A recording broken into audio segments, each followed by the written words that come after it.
हम पढ़ रहे हैं राजस्थान में विभिन्न बहुउद्देशीय परियोजनाओं के संदर्भ में। और आज इसी कड़ी में हम पढ़ेंगे इंदिरा गांधी नहर परियोजना के बारे में कि इंदिरा गांधी नहर परियोजना इस प्रकार से कहां तक बनी है और राजस्थान में इसकी क्या स्थिति है, क्या नाम था और अभी वर्तमान में कितनी नहरें इसमें से छोटी छोटी वितरिकाएं निकाली गई हैं।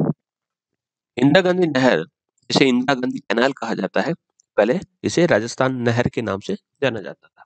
आगे आने वाली स्लाइड्स के अंतर्गत देखेंगे तो कि क्या कारण था कि इसका जो नाम है बदलकर इंदिरा गांधी नहर रख दिया गया। यह राजस्थान के उत्तर पश्चिमी भाग में बहती है। राजस्थान का उत्तर पश्चिमी भाग यानी गंगानगर हनुमानगढ़ से लगाकर जैसलमेर का जो जिला है, जैसलमेर का जो भाग है, बाड़मेर का जो भाग है, बीकानेर का जो भाग है, इन क्षेत्रों में ये बहती है और वहां इसे गंगा के नाम से भी जाना जाता है। राजस्थान की महत्वाकांक्षी इंदिरा गांधी नहर परियोजना। राजस्थान एक रेगिस्तानी क्षेत्र है और रेगिस्तानी क्षेत्र में जब इसी प्रकार की अगर एक नदी के रूप में एक नहर ला दी जाती है तो वह उसके लिए एक जीवनदायी के रूप में मानी जाती है। यही कारण है कि वहां पर जो मरुस्थलीय क्षेत्र है वहां पर चमत्कारिक रूप से परिवर्तन आ रहे हैं। जो मरुस्थल क्षेत्र था वो हरा भरा हो रहा है, वहां पर सिंचाई और पेयजल की सुविधाएं बढ़ रही है तथा औद्योगिक रूप से काफी विकास हो रहा है। कारण क्योंकि वहां पर पानी की उपलब्धता कराने के लिए इंदिरा गांधी नहर लाई गई। इसी नहर को सबसे पहले राजस्थान नहर के नाम से जाना जाता था, लेकिन फिर उसका नाम बदल दिया गया और नया नाम इंदिरा गांधी नहर परियोजना रखा गया। इंदिरा गांधी जब नहर नहीं बनी थी तब लोगों को कई मील दूर पानी लेने के लिए जाना पड़ता था।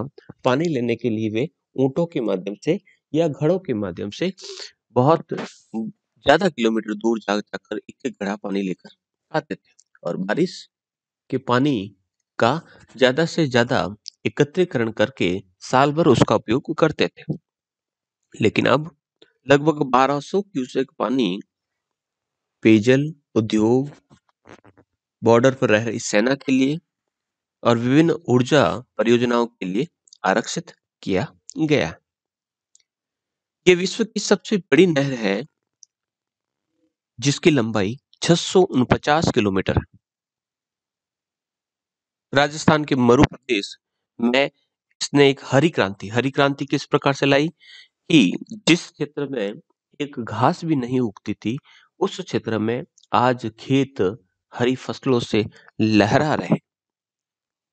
इसके कारण प्रोडक्शन बढ़ा है, वहां पर औद्योगिक क्रांति हुई, वहां के लोगों के रहन सहन के स्तर में परिवर्तन हुआ है, रोजगार मिला है और इस सब का जो श्रेय जाता है इंदिरा गांधी नहर परियोजना को जाता है।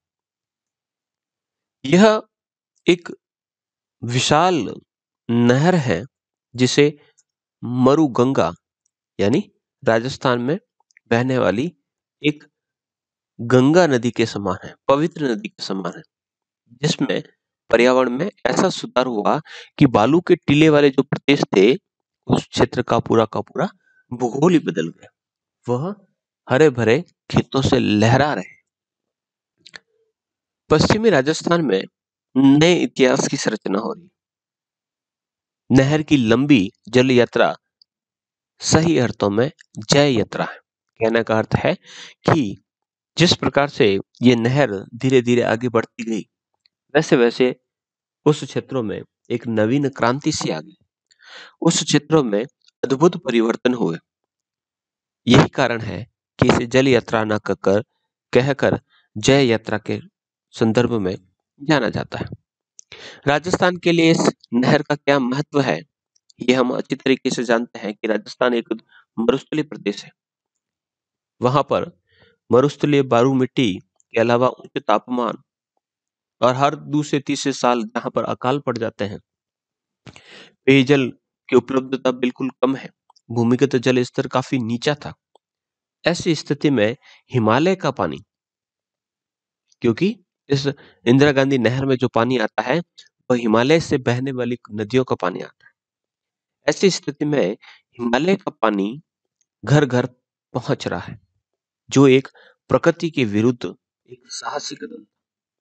प्रकृति ने भले ही यहाँ पर नदियां नहीं लाई, लेकिन फिर भी यह क्षेत्र वापस जगमग हो उठा। कारण था इंदिरा गांधी नहर।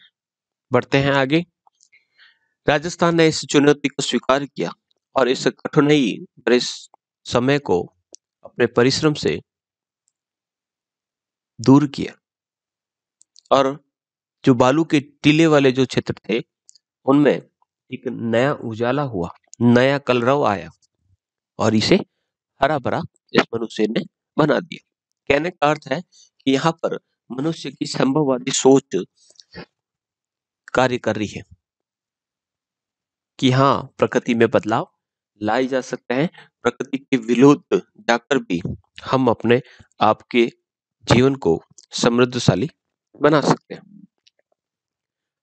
हजारों श्रमिकों और इंजीनियरों ने अपने श्रम, अपने साहस, अपने लगन और कौशल से लगभग 30 वर्षों पूर्व जो सपना सोचा था, उसे साकार किया। और रेत के टीलों के बीचों बीच, जहां बारिश का अभाव, जल स्रोतों की भारी कमी, पीने के पानी की अनुपलब्धता वाले क्षेत्रों में काया पलट कर दिया और रेत के टीलों को हरे भरे खेतों में विकसित कर दिया।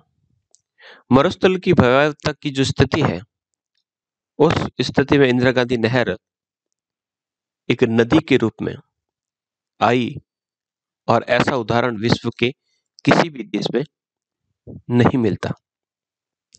पंजाब का जो हरा भरा जो क्षेत्र था, हरित बैराज, वहां से इस नहर को निकाला गया और राजस्थान के जो सीमावर्ती क्षेत्र है, बाड़मेर जिले में गडरा रोड तक इस नहर की कल्पना को साकार किया गया, जो कि एक आश्चर्य से कम नहीं है। नहर प्रणाली की बात करें तो कुल ये 8,836 किलोमीटर लंबी है। प्रणाली का अर्थ हुआ इसमें मुख्य नहर और इसकी वितरिकाएं शामिल की जाती है। मुख्य नहर, मान लीजिए ये मुख्य नहर जा रही है, इसकी साइड में जो वितरिकाएं जाएगी, इस दिशा में जाए चाहे इस दिशा में जाए, दोनों तरफ, दोनों दिशाओं में जाने वाली जो वितरिकाएं हैं, वो इसमें शामिल जाती है। इससे भूमि के मूल्य में लगभग 5,000 करोड़ रुपए की वृद्धि हुई। जो मरुस्थलीय भूमि बिल्कुल मूल्यहीन थी, जैसे ही इस नहर में पानी आया, वैसे वैसे इस जमीन का मूल्य बढ़ता गया। इस प्रकार से इस जमीन के मूल्य या इसकी जो कीमत है, उसको बढ़ाने में स्रोत जाता है, जो श्रेय जाता है, वो इंदिरा गांधी नहर परियोजना को जाता है। इंदिरा गांधी नहर को मरुगंगा कहा, ये कह सकते हैं कि ये न तो मरुगंगा है और न ही सरस्वती। ये तो वास्तव में बूंद बूंद को सदियों से तरसते हुए चित्र के लिए एक जीवन रेखा, यानी राजस्थान के विकास की भाग्यश्री के नाम से इसे जाना जा सकता। रेत के समुद्र और बालू के पहाड़ जैसे टीलों का कोई भाग 2.34 लाख वर्ग किलोमीटर का जो क्षेत्र है, इसे थार के मरुस्थल का नाम से जाना जाता है, उसका अधिकांश भाग इससे लाभान्वित हुआ। यहाँ का भूगोल, जलवायु, परिवहन, पर्यावरण, इन सभी में इतने बड़े परिवर्तन आए हैं कि जहां पर एक सूखी घास के तिनके नजर नहीं आते थे, उन क्षेत्रों में आज लहराते हुए बड़े बड़े वृक्ष, हरे भरे खेत, हर प्रकार की सब्जियां, हर प्रकार के फूल, फल, हर प्रकार से यहाँ पर कृषि सुविधाएं उपलब्ध होने लगी है। तो इस प्रकार के कल्याण की परिभाषा यहाँ के नागरिक ही नहीं समझने लगे हैं, बल्कि उन्होंने जीवन में अब जीना सीख लिया। पहले तो केवल सोचते थे कि भगवान ने हमें इस जमीन में, इस प्रकार के वातावरण में क्यों जन्म दिया, लेकिन आज उन्हीं भगवान को, उसी प्रकृति को ये धन्यवाद देते हैं। बढ़ते हैं आगे और समझते हैं कि इस नहर की कल्पना कहाँ से आई, कैसे सोचा कि इस प्रकार की एक नहर बनाकर इस क्षेत्र को हम समृद्धशाली बना सकते हैं। इस नहर की परिकल्पना के संबंध में सबसे पहला विचार जो आया वह 1948 में बीकानेर उस समय एक राज्य के रूप में पहचान रखता था। वहां पर एक इंजीनियर थे, मुख्य अभियंता थे, अभी वर्तमान में उनका स्वर्गवास हो चुका है, जिनका नाम था श्री कंवर सेन। इस कंवर सेन नाम के इंजीनियर ने सबसे पहले ये विचार दिया था कि हम हिमालय के पानी को इस मरुगंगा के रूप में राजस्थान में ला सकते हैं। उन्होंने अपना एक रिसर्च पेपर लिखा और रिसर्च पेपर के माध्यम से इस परिकल्पना को साकार करने की कल्पना बताई। पंजाब में व्यास तथा सतलज जो नदियां हैं उनके संगम पर, यानी इस तरफ से आपके व्यास आती है, व्यास के ठीक नीचे यहाँ पर सतलज आती है और इन दोनों के का जो संगम होता है तो वहां पर एक पंजाब में एक बांध बनाया गया। इस बांध का नाम है हरिके बैराज। जब हरिके बैराज तैयार हो गया तो इस योजना के लिए आधार रखा गया और केंद्रीय जल विद्युत आयोग द्वारा एक प्लानिंग बनाई गई, जिसे 1955 और 1981 में जब नदी जल वितरण का एक समझौता हुआ, उसी से इंदिरा गांधी नहर को 75.9 लाख एकड़ फुट पानी के उपयोग का प्रस्ताव मिला। यानी ये प्रस्ताव रखा गया कि ये जब बांध बनेगा तो बांध बनने के बाद इतना पानी राजस्थान के लिए या इस नहर के लिए उपयोगार्थ रखा जा सकता है। इंदिरा गांधी नहर परियोजना को राजस्थान की जीवन रेखा या मरुगंगा के नाम से भी जाना जाता है। पहले बात करें तो इसका नाम राजस्थान नहर था, लेकिन 2 नवंबर 1984 को इसका नाम इंदिरा गांधी नहर परियोजना कर दिया गया। क्यों कर दिया गया था? क्योंकि 1984 में स्वर्गीय इंदिरा गांधी जी का देहांत हो चुका था और उन्हीं के नाम के आधार पर इनका नाम इंदिरा गांधी नहर परियोजना रख दिया गया।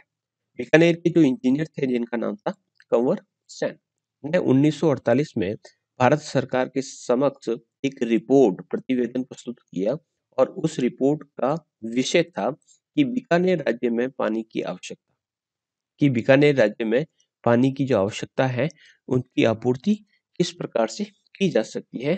तो इस प्रकार का एक रिसर्च पेपर उन्होंने पब्लिश किया और रिसर्च पेपर पब्लिश करने के बाद अपनी एक योजना, एक बहुत बड़ी योजना सामने रखी। तो इस प्रकार से ये परियोजना सामने आई।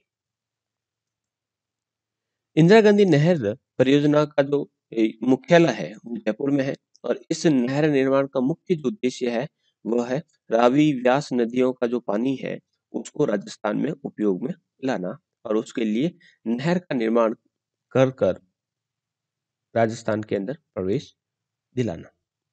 इसके लिए सबसे पहले फिरोजपुर में सतलज और व्यास नदियों के संगम पर 1952 में हरिके बैराज, जो बांध, बैराज का अर्थ होता है बांध, हरिके बैराज या बांध का निर्माण किया गया। इस हरिके बैराज से बाड़मेर की गडरा रोड तक नहर बनाने का लक्ष्य रखाया गया और इसके पीछे जो लक्ष्य था वो था कि श्रीगंगानगर, बीकानेर, जैसलमेर, बाड़मेर, इन सभी को इससे जलापूर्ति की जाएगी। यही कारण है कि इस बांध और इस नहर की कल्पना की गई। नहर के निर्माण कार्य का जो श्री गणेश है, सर्वप्रथम जो शुरुआत है वह उस समय के गृह मंत्री, जो होम मिनिस्टर थे, श्री गोविंद वल्लभ पंत ने 31 मार्च 1958 को इसका श्री गणेश किया। इसकी आधारशिला रखी गई। 11 अक्टूबर 1961 को इससे सिंचाई प्रारंभ हो चुकी थी, यानी बहुत कम वर्ष में इस नहर का निर्माण हो चुका था। उस समय उपराष्ट्रपति डॉक्टर राधाकृष्णन ने इस नहर की नौरंग देसर वितरिका में जल प्रवाहित किया। इंदिरा गांधी नहर की बात करें तो इस नहर पर या इस परियोजना के दो भाग। प्रथम भाग राजस्थान फीडर कहलाता है और इसकी कुल लंबाई है 204 किलोमीटर। राजस्थान फीडर 204 किलोमीटर, जिसमें से 169 किलोमीटर का जो भाग है वह पंजाब और हरियाणा में आता है राजस्थान फीडर का, और 35 किलोमीटर का जो भाग है वो राजस्थान में आता है, जो कि हरिके बैराज से हनुमानगढ़ के मसीता वाली हेड तक विस्तारित है। समझते हैं इसको किस प्रकार से कि देखिएगा, यहाँ पर है हरिके बैराज। इस हरिके बैराज से जो नहर निकाली गई वह राजस्थान में आने से पहले, जैसे कि मैंने कहा कि ये राजस्थान की बाउंड्री से पहले या राजस्थान में हनुमानगढ़ का मसीता वाली हेड एच जो कहाँ है हनुमानगढ़, वहां तक ये टोटल इसकी जो लंबाई है वो कितनी है 204 किलोमीटर। इसमें से 169 किलोमीटर तो राजस्थान से बाहर पंजाब और हरियाणा में है, और 35 किलोमीटर जो है वे आती है आपके राजस्थान के अंतर्गत। तो ये सबसे पहले राजस्थान फीडर के नाम से निकाली गई। अब बढ़ते हैं आगे। उसके बाद नहर के इस भाग में जल का दोहन नहीं होता। ये 204 किलोमीटर लंबी जो नहर है इसमें किसी प्रकार से पानी का दोहन नहीं किया जाता, ना तो सिंचाई के लिए और न ही किसी प्रकार से अन्य कार्यों में इसका प्रयोग किया जाता। इंदिरा गांधी नहर परियोजना का दूसरा भाग है जिसे मुख्य नहर कहा जाता है, जो मैन रिवर है। अब मसीता वाली हेड तक हम पहुंच चुके हैं। मसीता वाली हेड से मुख्य नहर जो स्टार्ट होती है वह है 445 किलोमीटर। ये 445 किलोमीटर लंबी जो नहर है वह मसीता वाली हेड यहां से लगाकर पहुंचती है सीधी गंगानगर, बीकानेर, जैसलमेर होते हुए जैसलमेर का एक स्थान है जिसका नाम है मोहनगढ़। और ये कितने किलोमीटर में फैली है 445 445 तो हो गई ये, और 204 हो गई जो राजस्थान फीडर के रूप से जानी जाती है। तो टोटल अगर देखें तो ये है 649 किलोमीटर, जिसके अंतर्गत आपकी राजस्थान फीडर और मुख्य नहर शामिल की जा सकती है। तो इस प्रकार से ये 649 किलोमीटर की लंबाई में फैली हुई। इसकी वितरिकाओं की लंबाई की बात करें तो लगभग 9060 के रूप में, या फिर कह सकते हैं कि जैसे जैसे संख्या बढ़ती रहती है, अभी वर्तमान में कह सकते हैं कि लगभग 9513 किलोमीटर तक भी पहुंच चुकी। प्रथम चरण की बात करें, जब राजस्थान फीडर बनाई गई थी उस समय सूरतगढ़, हनुमानगढ़ का अनूपगढ़, गंगानगर का अनूपगढ़, पुंगुल साका का निर्माण, फिर धीरे धीरे उसकी वितरिकाओं का निर्माण भी